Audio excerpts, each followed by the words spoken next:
जैसा कि कल हमारा जो मैथ्स का टॉपिक चल रहा था नंबर सिस्टम संख्या पद्धति, उसके अंदर हमने क्या सीखा? अंकों से संख्याएं बनानी सीखी, छोटी संख्या बनानी, बड़ी संख्या बनानी, है ना। उसमें अंक दिए हुए थे, हमें उन अंकों से मिलकर बनानी, जीरो को कहाँ लगाना है, जीरो का महत्व समझा। तो उससे आगे का टॉपिक हम स्टार्ट करते हैं। Okay, ready? चलो, नंबर 1 प्राकृतिक संख्याएं। नंबर 1 है प्राकृतिक संख्याएं, जिनको हम क्या बोलते हैं? Natural number. क्या बोलते हैं? Natural number. प्राकृतिक संख्याएं हमेशा 1 से शुरू होती है। कल एक बात बताई थी कि किसी भी मतलब वस्तुओं की गिनती कहां से शुरू करते हैं? 1 से शुरू करते हैं, 0 से नहीं करते ना। तो प्राकृतिक संख्याएं हैं जो 1 से शुरू होती हैं, जो 1 से शुरू होती हैं और अनंत तक जाती हैं।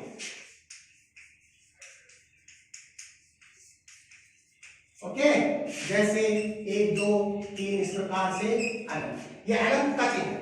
ओके ना, ये इंफिनिटी बोलते हैं इसको। क्या बोलते हैं? इंफिनिटी, यानी अनंत का निशान। तो जो संख्याएं 1 से शुरू होती हैं और अनंत तक जाती हैं वो प्राकृतिक संख्याएं कहलाती हैं। नंबर 2 पूर्ण संख्याएं। कौन सी? पूर्ण संख्याएं। बहुत गौर से सुनना बात को। पूर्ण संख्याओं के अंदर प्राकृत संख्याएं तो हैं, साथ में 0 शामिल हो जाता है। यानी जिन संख्याओं के अंदर 0 साथ हो, जो संख्याएं 0 से स्टार्ट हो, जैसे 0 1 2 3 इस प्रकार से अनंत तक जो संख्याएं जाती हैं वो पूर्ण संख्याएं कहलाती हैं। दो क्लियर? यानी प्राकृत संख्याएं 1 से शुरू होती है, पूर्ण संख्याएं 0 से शुरू होती है। आपको कोई पूछ ले क्या 0 प्राकृत संख्या है? नहीं, 0 पूर्ण संख्या है। 0 एक पूर्ण संख्या है। नंबर 3 पूर्णांक संख्या। पूर्णांक संख्या, पूर्णांक संख्याओं को हम इंटीजर नंबर भी बोलते हैं। पूर्णांक संख्याओं को इंटीजर नंबर भी बोलते हैं। पूर्णांक संख्याएं देखो, पूर्णांक संख्याओं के अंदर जो प्राकृत में है, जो प्राकृत में है वो तो है, जो पूर्ण में है वो तो शामिल है। जैसे 0 1 2 3 इस प्रकार से अनंत तक, यानी 0 शामिल है, इसका मतलब ये संख्या भी शामिल है, इसके अंदर ये संख्या भी शामिल है, दोनों शामिल है। लेकिन इसके अंदर एक सिस्टम हो रहा है, इसके अंदर माइनस भी शामिल होता है, इसके अंदर माइनस भी शामिल होता है। यानी ये संख्याएं हैं, ये प्लस की तरफ भी अनंत तक जा सकती है और माइनस की तरफ भी अनंत तक जा सकती है। जिन संख्याओं के अंदर माइनस और प्लस दोनों शामिल हो वो हमेशा पूर्णांक संख्याएं कहलाती हैं। तीनों क्लियर? प्राकृत 1 से, पूर्ण 0 से, पूर्णांक जिसमें माइनस और प्लस से दोनों शामिल। चलो, नंबर 4 बहुत ही इंटरेस्टिंग चीज है, ध्यान से सुनना। अभाज्य, भाज्य, सहअभाज्य। देखो 3 नाम लिखे मैंने एक साथ लिखे, अभाज्य, भाज्य, सहअभाज्य। तीनों में अंतर देखो क्या है, मतलब देखने में, बोलने में सेम से है। अभाज्य, भाज्य, सहअभाज्य, इनका मतलब देखो ध्यान से आप। नंबर 1 अभाज्य। अभाज्य, भाज्य मतलब क्या होता है? भाग जाना, मतलब विभाजित होना। भाज्य मतलब विभाजित होना, अभाज्य विभाजित नहीं होना। अब देखो विभाजित किससे नहीं होना, किसी कौन सी संख्या से विभाजित नहीं होना?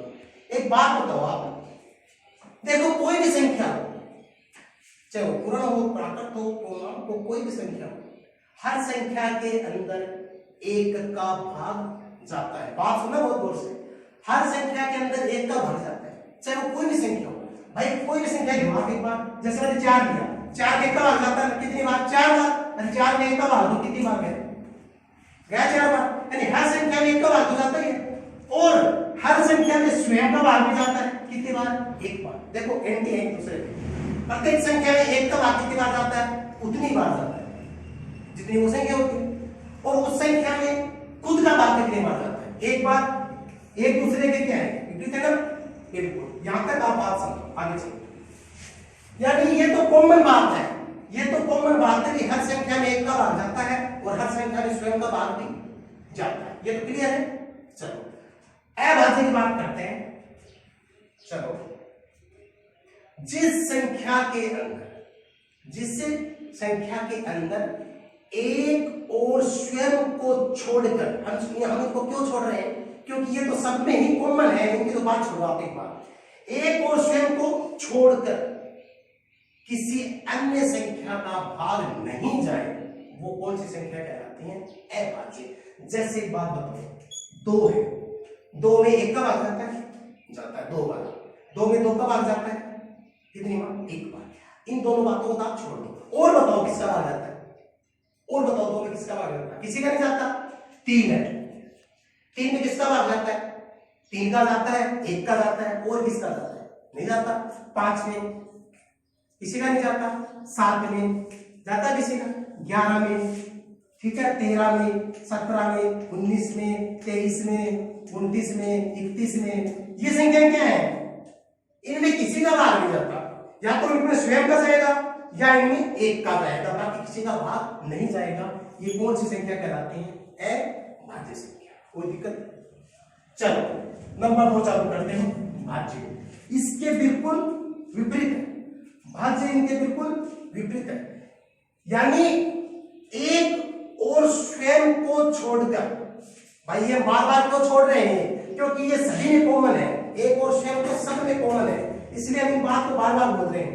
एक और स्वयं को छोड़कर किसी अन्य संख्या का भाग भी जाए, वो कौन सी संख्या कहलाती है, भाज्य। जैसे संख्या ले लो 4, अब 4 में 1 का और 4 का तो जाता ही जाता है, और किसका जाता है, 2 का जाता है। संख्या ले ली 6, 6 में किसका जाता है, 6 का और 1 का तो जाता ही है, फिर और किसका जाता है, 2 का जाता है, ठीक है, और किसका जाता है, साथ में 3 का जाता है, ठीक है ना। जैसे 8 है, 8 में 2 का जाता है, 4 का जाता है, ठीक है। 10 है, 10 में 2 का जाता है, 5 का जाता है। यानी खुद को और एक को छोड़कर किसी अन्य संख्या का भाग भी जाए, वो संख्या कहलाती है भाज्य। और एक और स्वयं को छोड़कर किसी अन्य संख्या का भाग नहीं जाए, वो कहलाती है अभाज्य संख्या। यहां तक क्लियर, कोई दिक्कत। चलो एक नाम आता है सहअभाज्य। देखो बहुत अच्छा टॉपिक है सहअभाज्य वाला। सहअभाज्य संख्या किसे कहते हैं, देखो किन्हीं संख्याओं का वो जोड़ा, जैसे मैंने संख्या ले ली 7 और 8, वे संख्याएं जिनका मैसेट 1 हो, मतलब समझना इस बात का मैसेट का, वह संख्याएं जिनका मैसेट 1 हो, यानी जिन संख्याओं के अंदर 1 के अलावा किसी का भाग नहीं जाए। 7 और 8 में कौन सी संख्या जिनका भाग जाता है, बताओ। जो दोनों में कंडीशन क्या है, इन दोनों में होनी चाहिए, इन दोनों जो जोड़ा है ना, इन दोनों में होना चाहिए। 7 में 7 का जाता है तो 8 में नहीं जाता 7 का, 8 में 2 का भाग जाता है तो 7 में नहीं जाता 2 का, 8 में 4 का भाग जाता है तो 7 में नहीं जाता 4 का, 8 में 8 का भाग जाता है तो 7 में नहीं जाता।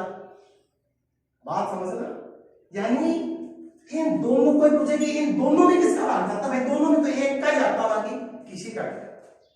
जैसे जोड़ा लेते आपको तो पूछे, बताओ 6 और 4 सहअभाज्य संख्याएं हैं, नहीं है। क्यों नहीं है, क्योंकि इनके अंदर 2 का भाग जाता है, 2 का इसमें भी जाता है, 2 का इसमें भी जाता है। ये सहअभाज्य संख्याएं नहीं है।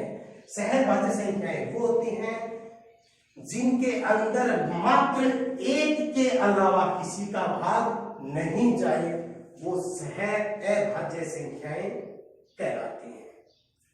क्लियर। अभाज्य, भाज्य, सहअभाज्य। अभाज्य जिसके अंदर एक और स्वयं को छोड़कर किसी का भाग नहीं जाए, एक और स्वयं को छोड़कर किसी अन्य संख्या का भी भाग जाए, सिर्फ एक का भाग जाए, बाकी किसी का भाग नहीं जाए, कोई दिक्कत नहीं है। यहां तक क्लियर? प्राकृत, पूर्ण, पूर्णांक, भाज्य, अभाज्य, सह अभाज्य, क्लियर? चलो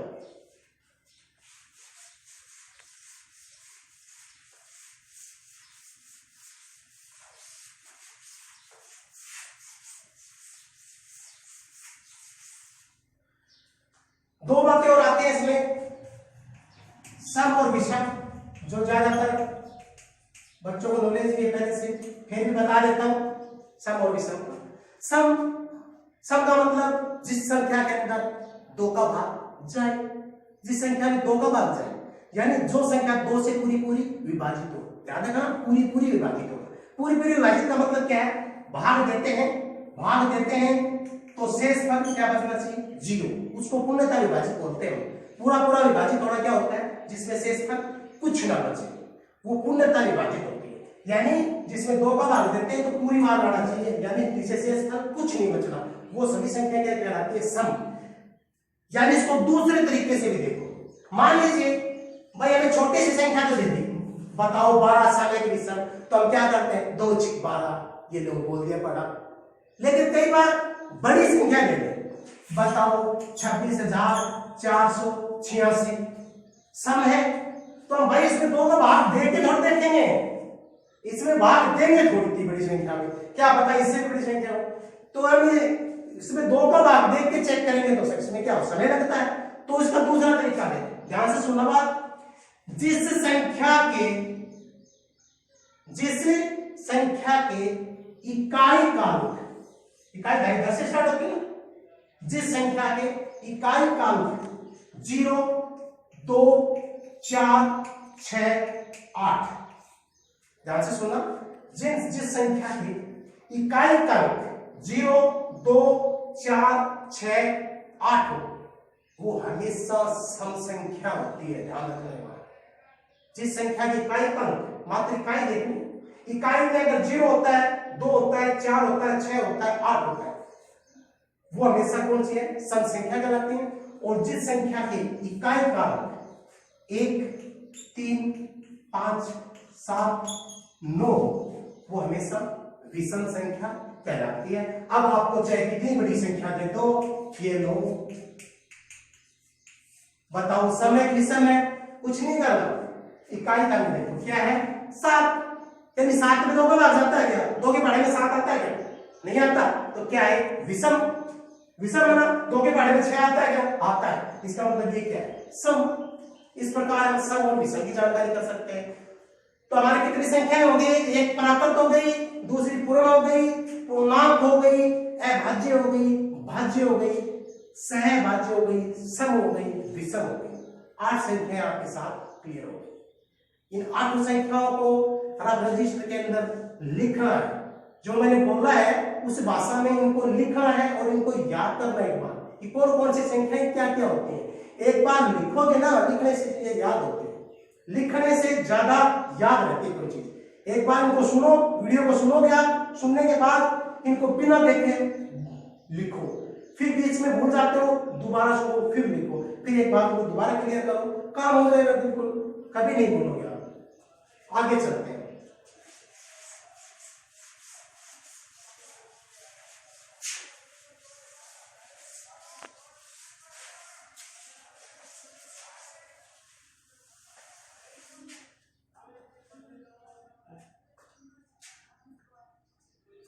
मेरे हिसाब से आज तक होगा 8 संख्याएं होती। आप ऐसा करो, इन 8 संख्याओं को क्लियर कर लो एक बार। 8 संख्याएं क्लियर करो, 8 संख्याओं को याद करो, फिर इन 8 संख्याओं से हम प्रश्न बनाएंगे कि मतलब प्रश्न क्या क्या बनते हैं, संख्या पद्धति में किस किस प्रकार के प्रश्न आते हैं, अब वो क्लियर करेंगे। मेरे हिसाब से आज के लिए छोटा टॉपिक है, बहुत है मेरे हिसाब से आज के लिए, है ना, ज्यादा काफी हो। तो आप ये याद करना, और मैं अभिभावकों से भी कहना चाहूंगा कि अपना समय है ना वो फेसबुक व्हाट्सएप में खराब ना करके कुछ समय थोड़ा बच्चों को 10 मिनट, 24 घंटे में 10 मिनट, भाई 10 मिनट 15 मिनट का वीडियो होता है, इससे ज्यादा है नहीं। तो 10 मिनट आप बच्चे के पास बैठो, ठीक है ना, उसको पास बैठ के उसको सुनाओ, फिर उसको वापस पूछो कि बेटा ये चीज समझ में आई, आप मतलब अच्छा समय अपने पास ही है, फ्री है, हम तरफ से फ्री है, कोई काम नहीं है। पहले तुम्हारे पास ज्यादा बहाने होते हैं, सर अब मेरे को बच्चे के लिए समय नहीं मिलता, क्या करूं, बिजी रहता हूँ। अरे भाई अब तो कुछ नहीं कर रहे, अब तो कुछ नहीं करना, खाना पीना घर पे आराम से रहना है, सुरक्षित रहो और अपने बच्चे के पास बैठो, उनको फुल समय दो, अच्छा समय दो, बच्चा अच्छा मौका है ये, बच्चे के पास बिठाकर उसको सिखाने का अच्छा मौका है। कुछ मेहनत आप करो, कुछ मेहनत हम करेंगे और बच्चों को आगे प्रगति की ओर लेके जाएंगे। तो आपसे अनुरोध है, कृपया बच्चों को समय देने की कृपा करें। आज का वीडियो आपको अच्छा लगा हो तो लाइक, कमेंट, शेयर, सब्सक्राइब जरूर करें।